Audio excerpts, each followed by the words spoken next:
Hello friends, வெங்காயம், தக்காளி, பச்சை மிளகாய், பூண்டு எல்லாத்தையும் இடித்து வச்சுருக்கேன். அது கூடவே மிளகு, ஜீரகம், சோம்பு அதையுமே இடித்து எடுத்து வச்சுருந்தேன். இஞ்சி பூண்டு பேஸ்ட்டும் எடுத்து வச்சுட்டேன்.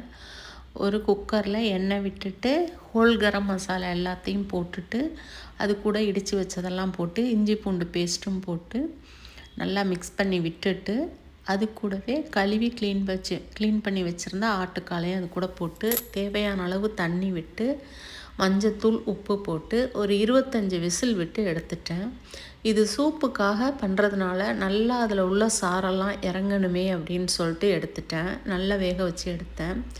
தேங்காய், சோம்பு தண்ணி விட்டு பேஸ்ட்டாக அரைச்சிட்டு நான் அன்றைக்கி மறந்துட்டேன் பொட்டுக்கடலை போட. அதனால் கொஞ்சம் லேட்டாக பொட்டுக்கல்லையும் போட்டு நல்லா பேஸ்ட்டாக அரைச்சி வச்சுட்டேன். அதுங்காட்டியும் வெந்து வந்துருச்சு. எல்லாருக்கும் சூப்பு கொடுத்துட்டு அதுக்கப்புறம் தனியாக ஒரு கடாயில் எண்ணெய் விட்டு பட்டை, கிராம்பு, ஏலக்காய், பிரிஞ்சி இலையெல்லாம் போட்டுட்டு பெரிய வெங்காயம், தக்காளி, இஞ்சி பூண்டு பேஸ்ட்டு போட்டு நல்லா வதக்கி விட்டுட்டு இந்த எடுத்து வச்சுருந்த மிளகு, ஜீரகம், சோம்பு பாதி சூப்புக்கு போட்டுட்டு மீதி பாதியை இதுக்கு யூஸ் பண்ணிக்கிட்டேன்.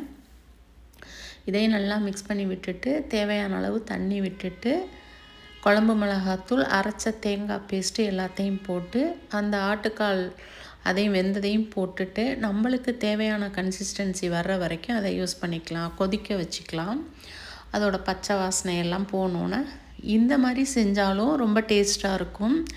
இது இல்லாமல் மிளகாத்தூள் போடாமல் வெறும் தேங்காய், பச்சை மிளகாய் போட்டாலும் ரொம்ப டேஸ்ட்டாக இருக்கும்.